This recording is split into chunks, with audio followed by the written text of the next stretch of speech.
ร้อมแล้วทั้งหมดเตรียมตัวกราบพระทำวัดเย็นครับทั้งหมดกราบพระพร้อมกันครับกราบกราบกราบกราบบารมีธรรมพ่อแม่ครูบาอาจารย์ครับทั้งหมดกล่าวคำบูชาพระรัตนตรัยพร้อมกันครับอิมินาสการะพุทธังอภิปูชยามะอิมินาสการะธัมมังอภิปูชยามะอิมินาสการะสังฆังอภิปูชยามะอะระหังสัมมาสัมพุทโธภคะวาพุทธังภคะวันตังอภิวาเทมิสวากขาโตภะคะวะตาธัมโมธัมมังนามัสสามิสุปฏิปันโนภะคะวะโตสาวกสังโฆสังฆังนะมามิเปิดหนังสือหน้าที่ 4ครับหันธรรมยังพุทธสสะภะคะวะโตปุพพาคณมะการังกะโรมะเซนะโมตัสสะภะคะวะโตอะระหะโตสัมมาสัมพุทธัสสะนะโมตัสสะภะคะวะโตอะระหะโตสัมมาสัมพุทธัสสะนะโมตัสสะภะคะวะโตอะระหะโตสัมมาสัมพุทธัสสะพุทธังสารนังคัจฉามิธัมมังสารนังคัจฉามิสังฆังสารนังคัจฉามิทุติยมปิพุทธังสารนังคัจฉามิทุติยมปิธัมมังสารนังคัจฉามิทุติยมปิสังฆังสารนังคัจฉามิตาติยมปิพุทธังสารนังคัจฉามิตาติยมปิธัมมังสารนังคัจฉามิตาติยมปิสังฆังสารนังคัจฉามิธรรมที่พระพุทธเจ้าทรงแสดงไว้เพื่อประโยชน์ของสัตว์โลก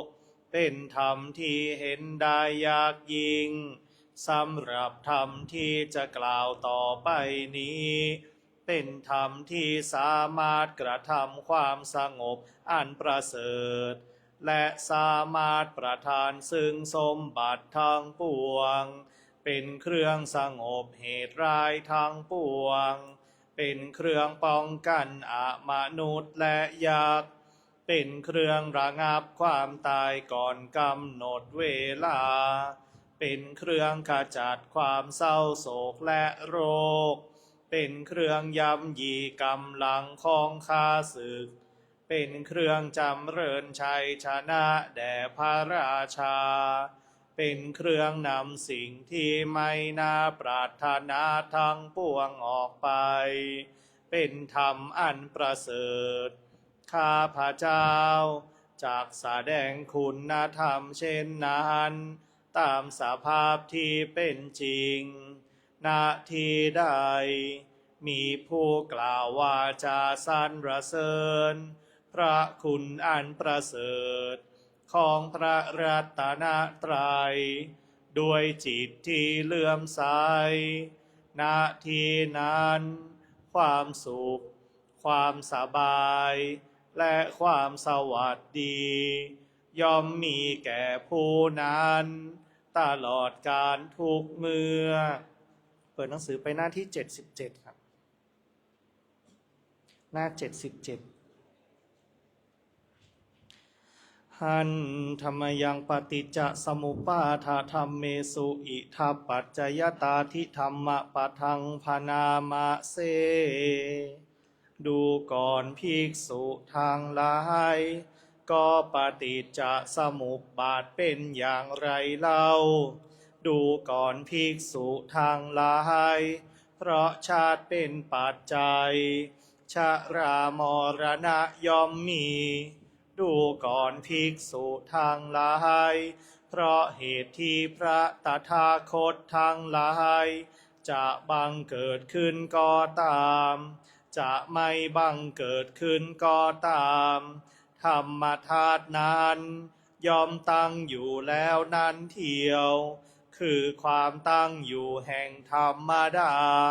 คือความเป็นกฎตายตัวแห่งธรรมดาคือความที่เมื่อมีสิ่งนี้เป็นปัจจัยสิ่งนี้จึงเกิดขึ้นตถาคตย่อมรู้พร้อมเฉพาะ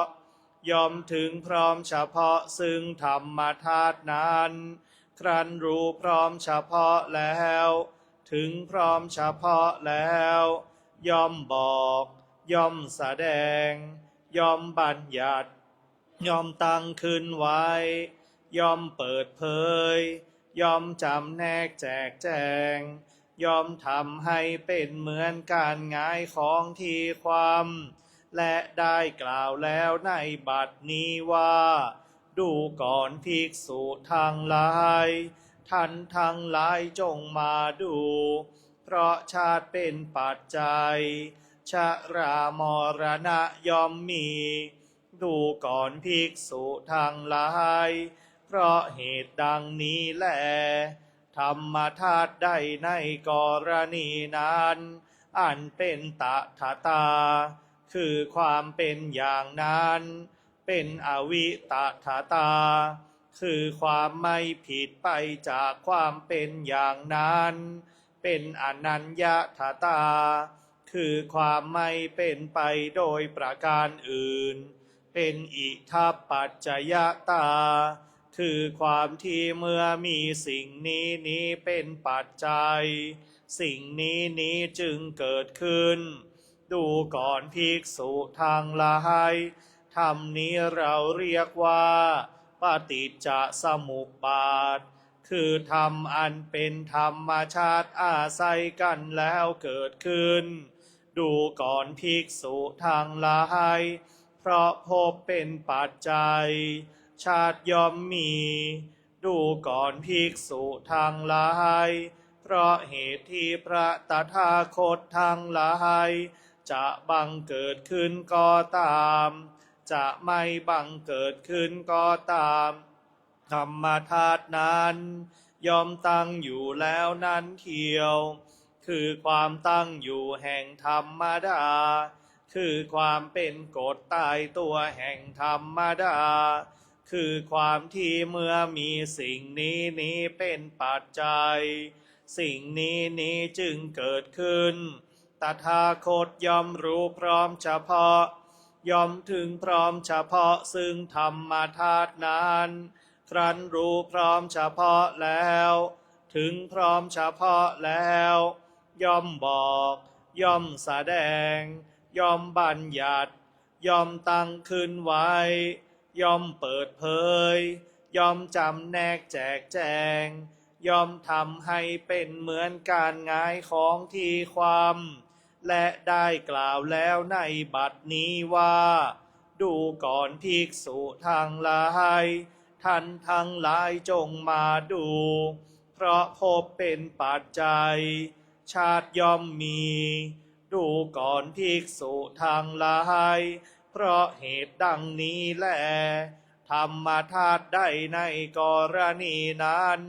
อันเป็นตถาตาคือความเป็นอย่างนั้นเป็นอวิตถาตาคือความไม่ผิดไปจากความเป็นอย่างนั้นเป็นอนัญญถาตาคือความไม่เป็นไปโดยประการอื่นเป็นอิทัปปัจจยตาคือความที่เมื่อมีสิ่งนี้เป็นปัจจัยสิ่งนี้จึงเกิดขึ้นดูก่อนภิกษุทั้งหลายธรรมนี้เราเรียกว่าปฏิจจสมุปบาทคือธรรมอันเป็นธรรมชาติอาศัยกันแล้วเกิดขึ้นดูก่อนภิกษุทั้งหลายเพราะอุปาทานเป็นปัจจัยภพย่อมมีดูก่อนภิกษุทั้งหลายเพราะเหตุที่พระตถาคตทั้งหลายจะบังเกิดขึ้นก็ตามจะไม่บังเกิดขึ้นก็ตาม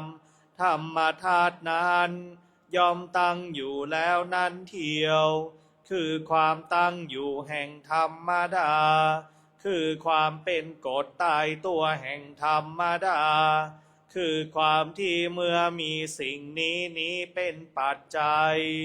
สิ่งนี้จึงเกิดขึ้นตถาคตย่อมรู้พร้อมเฉพาะ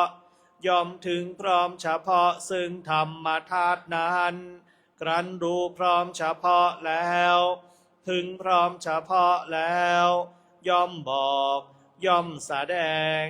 ย่อมบัญญัติย่อมตั้งขึ้นไว้ย่อมเปิดเผยย่อมจำแนกแจกแจงย่อมทำให้เป็นเหมือนการหงายของที่ความและได้กล่าวแล้วในบัดนี้ว่าดูก่อนภิกษุทั้งหลายท่านทั้งหลายจงมาดูเพราะอุปาทานเป็นปัจจัยภพย่อมมีดูก่อนภิกษุทั้งหลายเพราะเหตุดังนี้แลธรรมธาตุได้ในกรณีนั้นอันเป็นตถาตาคือความเป็นอย่างนั้นเป็นอวิตถาตาคือความไม่ผิดไปจากความเป็นอย่างนั้นเป็นอนัญญถาตาคือความไม่เป็นไปโดยประการอื่นเป็นอิทัปปัจจยตาคือความที่เมื่อมีสิ่งนี้เป็นปัจจัยสิ่งนี้จึงเกิดขึ้นดูก่อนภิกษุทั้งหลายธรรมนี้เราเรียกว่าปฏิจจสมุปบาทคือธรรมอันเป็นธรรมชาติอาศัยกันแล้วเกิดขึ้นดูก่อนภิกษุทั้งหลายเพราะตัณหาเป็นปัจจัยอุปาทานย่อมมีดูก่อนภิกษุทั้งหลายเพราะเหตุที่พระตถาคตทั้งหลายจะบังเกิดขึ้นก็ตามจะไม่บังเกิดขึ้นก็ตามธรรมธาตุนั้นย่อมตั้งอยู่แล้วนั้นเทียวคือความตั้งอยู่แห่งธรรมดาคือความเป็นกฎตายตัวแห่งธรรมดาคือความที่เมื่อมีสิ่งนี้เป็นปัจจัยสิ่งนี้จึงเกิดขึ้นตถาคตย่อมรู้พร้อมเฉพาะถึงพร้อมเฉพาะซึ่งธรรมธาตุนั้นครั้นรู้พร้อมเฉพาะแล้วถึงพร้อมเฉพาะแล้วย่อมบอกย่อมแสดงย่อมบัญญัติย่อมตั้งขึ้นไว้ย่อมเปิดเผยย่อมจำแนกแจกแจงย่อมทำให้เป็นเหมือนการหงายของที่ความและได้กล่าวแล้วในบัดนี้ว่า ดูก่อนภิกษุทั้งหลายท่านทั้งหลายจงมาดูเพราะตัณหาเป็นปัจจัยอุปาทานย่อมมีดูก่อนภิกษุทั้งหลายเพราะเหตุดังนี้แลธรรมธาตุใดในกรณีนั้นอันเป็นตถาตาคือความเป็นอย่างนั้นเป็นอวิตถาตาคือความไม่ผิดไปจากความเป็นอย่างนั้นเป็นอนัญญถาตาคือความไม่เป็นไปโดยประการอื่นเป็นอิทัปปัจจยตาคือความที่เมื่อมีสิ่งนี้เป็นปัจจัยสิ่งนี้จึงเกิดขึ้นดูก่อนภิกษุทั้งหลายธรรมนี้เราเรียกว่าปฏิจจสมุปบาทคือธรรมอันเป็นธรรมชาติอาศัยกันแล้วเกิดขึ้นดูก่อนภิกษุทั้งหลายเพราะเวทนาเป็นปัจจัยขันธ์ห้าย่อมมีดูก่อนภิกษุทั้งหลายเพราะเหตุที่พระตถาคตทั้งหลายจะบังเกิดขึ้นก็ตามจะไม่บังเกิดขึ้นก็ตามธรรมธาตุนั้นย่อมตั้งอยู่แล้วนั้นเทียวคือความตั้งอยู่แห่งธรรมดาคือความเป็นกฎตายตัวแห่งธรรมดาคือความที่เมื่อมีสิ่งนี้เป็นปัจจัยสิ่งนี้จึงเกิดขึ้นตถาคตย่อมรู้พร้อมเฉพาะย่อมถึงพร้อมเฉพาะซึ่งธรรมธาตุนั้นครั้นรู้พร้อมเฉพาะแล้วถึงพร้อมเฉพาะแล้วย่อมบอกย่อมแสดงย่อมบัญญัติตั้งขึ้นไว้ย่อมเปิดเผยย่อมจำแนกแจกแจงย่อมทำให้เป็นเหมือนการหงายของที่ความและได้กล่าวแล้วในบัดนี้ว่าดูก่อนภิกษุทั้งหลายท่านทั้งหลายจงมาดูเพราะเวทนาเป็นปัจจัยตัณหาย่อมมีดูก่อนภิกษุทั้งหลายเพราะเหตุดังนี้แลธรรมธาตุใดในกรณีนั้นอันเป็นตถาตาคือความเป็นอย่างนั้นเป็นอวิตถาตาคือความไม่ผิดไปจากความเป็นอย่างนั้นเป็นอนัญญถาตาคือความไม่เป็นไปโดยประการอื่นเป็นอิทัปปัจจยตาคือความที่เมื่อมีสิ่งนี้เป็นปัจจัยสิ่งนี้จึงเกิดขึ้นดูก่อนภิกษุทั้งหลายธรรมนี้เราเรียกว่าปฏิจจสมุปบาทคือธรรมอันเป็นธรรมชาติอาศัยกันแล้วเกิดขึ้นดูก่อนภิกษุทั้งหลายเพราะผัสสะเป็นปัจจัยเวทนาย่อมมีดูก่อนภิกษุทั้งหลายเพราะเหตุที่พระตถาคตทั้งหลายจะบังเกิดขึ้นก็ตามจะไม่บังเกิดขึ้นก็ตามธรรมธาตุนั้นย่อมตั้งอยู่แล้วนั้นเทียวคือความตั้งอยู่แห่งธรรมดาคือความเป็นกฎตายตัวแห่งธรรมดาคือความที่เมื่อมีสิ่งนี้เป็นปัจจัยสิ่งนี้จึงเกิดขึ้นตถาคตย่อมรู้พร้อมเฉพาะย่อมถึงพร้อมเฉพาะซึ่งธรรมธาตุนั้นครั้นรู้พร้อมเฉพาะแล้วถึงพร้อมเฉพาะแล้วย่อมบอกย่อมแสดงย่อมบัญญัติย่อมตั้งขึ้นไว้ย่อมเปิดเผยย่อมจำแนกแจกแจงย่อมทำให้เป็นเหมือนการหงายของที่ความและได้กล่าวแล้วในบัดนี้ว่าดูก่อนภิกษุทั้งหลายท่านทั้งหลายจงมาดูเพราะผัสสะเป็นปัจจัยเวทนาย่อมมี ดูก่อนภิกษุทั้งหลายเพราะเหตุดังนี้แลธรรมธาตุใดในกรณีนั้นอันเป็นตถาตาคือความเป็นอย่างนั้นเป็นอวิตถาตาคือความไม่ผิดไปจากความเป็นอย่างนั้นเป็นอนัญญถาตาคือความไม่เป็นไปโดยประการอื่นเป็นอิทัปปัจจยตาคือความที่เมื่อมีสิ่งนี้เป็นปัจจัยสิ่งนี้จึงเกิดขึ้นดูก่อนภิกษุทั้งหลายธรรมนี้เราเรียกว่าปฏิจจสมุปบาทคือธรรมอันเป็นธรรมชาติอาศัยกันแล้วเกิดขึ้นดูก่อนภิกษุทั้งหลายเพราะสลายตนะเป็นปัจจัยผัสสะย่อมมีดูก่อนภิกษุทั้งหลายเพราะเหตุที่พระตถาคตทั้งหลายจะบังเกิดขึ้นก็ตามจะไม่บังเกิดขึ้นก็ตามธรรมธาตุนั้นตั้งอยู่แล้วนั่นเทียวคือความตั้งอยู่แห่งธรรมดาคือความเป็นกฎตายตัวแห่งธรรมดาคือความที่เมื่อมีสิ่งนี้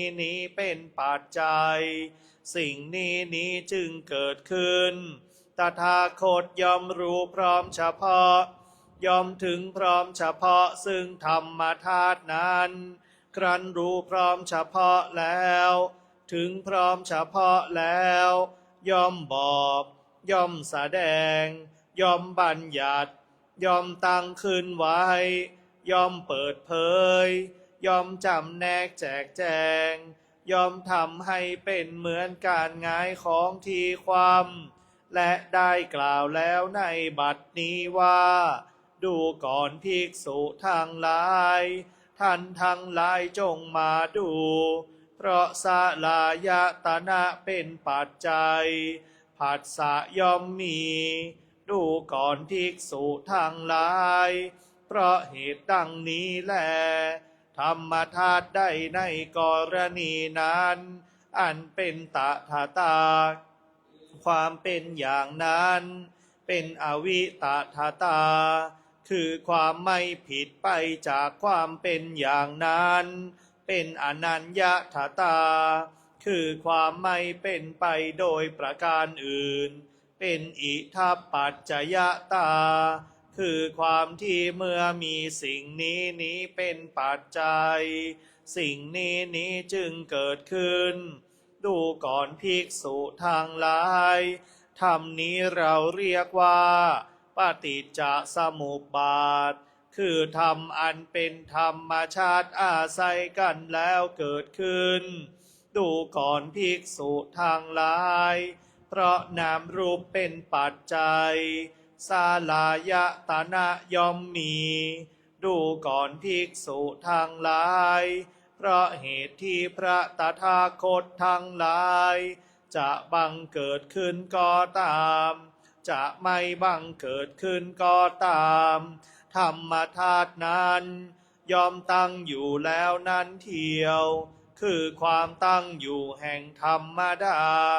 คือความเป็นกฎตายตัวแห่งธรรมดาคือความที่เมื่อมีสิ่งนี้เป็นปัจจัยสิ่งนี้จึงเกิดขึ้นตถาคตย่อมรู้พร้อมเฉพาะย่อมถึงพร้อมเฉพาะซึ่งธรรมธาตุนั้นครั้นรู้พร้อมเฉพาะแล้วถึงพร้อมเฉพาะแล้วย่อมบอกย่อมแสดงย่อมบัญญัติตั้งขึ้นไว้ย่อมเปิดเผยย่อมจำแนกแจกแจงย่อมทำให้เป็นเหมือนการหงายของที่ความและได้กล่าวแล้วในบัดนี้ว่าดูก่อนภิกษุทั้งหลายท่านทั้งหลายจงมาดูเพราะนามรูปเป็นปัจจัยสลายตนะย่อมมีดูก่อนภิกษุทั้งหลายเพราะเหตุดังนี้แลธ ธรรมธาตุใดในกรณีนั้นอันเป็นตถาตาคือความเป็นอย่างนั้นเป็นอวิตถาตาคือความไม่ผิดไปจากความเป็นอย่างนั้นเป็นอนัญญถาตาคือความไม่เป็นไปโดยประการอื่นเป็นอิทัปปัจจยตาคือความที่เมื่อมีสิ่งนี้เป็นปัจจัยสิ่งนี้จึงเกิดขึ้นดูก่อนภิกษุทั้งหลายธรรมนี้เราเรียกว่าปฏิจจสมุปบาทคือธรรมอันเป็นธรรมชาติอาศัยกันแล้วเกิดขึ้นดูก่อนภิกษุทั้งหลายเพราะวิญญาณเป็นปัจจัยนามรูปย่อมมีดูก่อนภิกษุทั้งหลายเพราะเหตุที่พระตถาคตทั้งหลายจะบังเกิดขึ้นก็ตามจะไม่บังเกิดขึ้นก็ตามธรรมธาตุนั้นตั้งอยู่แล้วนั้นเทียวคือความตั้งอยู่แห่งธรรมดาคือความเป็นกฎตายตัวแห่งธรรมดาคือความที่เมื่อมีสิ่งนี้เป็นปัจจัยสิ่งนี้จึงเกิดขึ้นตถาคตย่อมรู้พร้อมเฉพาะย่อมถึงพร้อมเฉพาะซึ่งธรรมธาตุนั้นครั้นรู้พร้อมเฉพาะแล้วถึงพร้อมเฉพาะแล้วย่อมบอกย่อมแสดงย่อมบัญญัติย่อมตั้งขึ้นไว้ย่อมเปิดเผยย่อมจำแนกแจกแจงย่อมทำให้เป็นเหมือนการง่ายของที่ความและได้กล่าวแล้วในบัดนี้ว่าดูก่อนภิกษุทั้งหลายท่านทั้งหลายจงมาดูเพราะวิญญาณเป็นปัจจัยนามรูปย่อมมีดูก่อนภิกษุทั้งหลายเพราะเหตุดังนี้แลธรรมธาตุใดในกรณีนั้นอันเป็นตถาตาคือความเป็นอย่างนั้นเป็นอวิตถาตาคือความไม่ผิดไปจากความเป็นอย่างนั้นเป็นอนัญญถาตาคือความไม่เป็นไปโดยประการอื่นเป็นอิทัปปัจจยตาเมื่อมีสิ่งนี้เป็นปัจจัยสิ่งนี้จึงเกิดขึ้นดูก่อนภิกษุทั้งหลายธรรมนี้เราเรียกว่าปฏิจจสมุปบาทคือธรรมอันเป็นธรรมชาติอาศัยกันแล้วเกิดขึ้นดูก่อนภิกษุทั้งหลายเพราะสังขารเป็นปัจจัยวิญญาณย่อมมีดูก่อนภิกษุทั้งหลายเพราะเหตุที่พระตถาคตทั้งหลายจะบังเกิดขึ้นก็ตามจะไม่บังเกิดขึ้นก็ตามธรรมธาตุนั้นย่อมตั้งอยู่แล้วนั้นเทียวคือความตั้งอยู่แห่งธรรมดาคือความเป็นกฎตายตัวแห่งธรรมดาคือความที่เมื่อมีสิ่งนี้เป็นปัจจัยสิ่งนี้จึงเกิดขึ้นตถาคตย่อมรู้พร้อมเฉพาะย่อมถึงพร้อมเฉพาะซึ่งธรรมธาตุนั้นครั้นรู้พร้อมเฉพาะแล้วถึงพร้อมเฉพาะแล้วย่อมบอกย่อมแสดงย่อมบัญญัติตั้งขึ้นไว้ย่อมเปิดเผยย่อมจำแนกแจกแจงย่อมทำให้เป็นเหมือนการหงายของที่ความและได้กล่าวแล้วในบัดนี้ว่าดูก่อนภิกษุทั้งหลายท่านทั้งหลายจงมาดูเพราะสังขารเป็นปัจจัยวิญญาณย่อมมีดูก่อนภิกษุทั้งหลายเพราะเหตุดังนี้แลธรรมธาตุใดในกรณีนั้นอันเป็นตถาตาคือความเป็นอย่างนั้นเป็นอวิตถาตา คือความไม่ผิดไปจากความเป็นอย่างนั้นเป็นอนัญญตตาคือความไม่เป็นไปโดยประการอื่นเป็นอิทัปปัจจยตาคือความที่เมื่อมีสิ่งนี้เป็นปัจจัยสิ่งนี้จึงเกิดขึ้นดูก่อนภิกษุทั้งหลายธรรมนี้เราเรียกว่าปฏิจจสมุปบาทคือธรรมอันเป็นธรรมชาติอาศัยกันแล้วเกิดขึ้นดูก่อนภิกษุทั้งหลายเพราะอวิชชาเป็นปัจจัยสังขารทั้งหลายย่อมมีดูก่อนภิกษุทั้งหลายเพราะเหตุที่พระตถาคตทั้งหลายจะบังเกิดขึ้นก็ตามจะไม่บังเกิดขึ้นก็ตามธรรมธาตุนั้นตั้งอยู่แล้วนั้นเทียวคือความตั้งอยู่แห่งธรรมดาคือความเป็นกฎตายตัวแห่งธรรมดาคือความที่เมื่อมีสิ่งนี้เป็นปัจจัยสิ่งนี้จึงเกิดขึ้นตถาคตย่อมรู้พร้อมเฉพาะย่อมถึงพร้อมเฉพาะซึ่งธรรมธาตุนั้นครั้นรู้พร้อมเฉพาะแล้วถึงพร้อมเฉพาะแล้วย่อมบอกย่อมแสดงย่อมบัญญัติย่อมตั้งขึ้นไว้ย่อมเปิดเผยย่อมจำแนกแจกแจงย่อมทำให้เป็นเหมือนการหงายของที่ความและได้กล่าวแล้วในบัดนี้ว่าดูก่อนภิกษุทั้งหลายท่านทั้งหลายจงมาดูเพราะอวิชชาเป็นปัจจัยสังขารทั้งหลายย่อมมีดูก่อนภิกษุทั้งหลายเพราะเหตุดังนี้แลธรรมธาตุใดในกรณีนั้นอันเป็นตถาตาคือความเป็นอย่างนั้นเป็นอวิตถาตาคือความไม่ผิดไปจากความเป็นอย่างนั้นเป็นอนัญญตาคือความไม่เป็นไปโดยประการอื่นเป็นอิทัปปัจจยตาคือความที่เมื่อมีสิ่งนี้เป็นปัจจัยสิ่งนี้จึงเกิดขึ้นดูก่อนภิกษุทั้งหลายธรรมนี้เราเรียกว่าปฏิจจสมุปบาทคือธรรมอันเป็นธรรมชาติอาศัยกันแล้วเกิดขึ้นดังนี้แล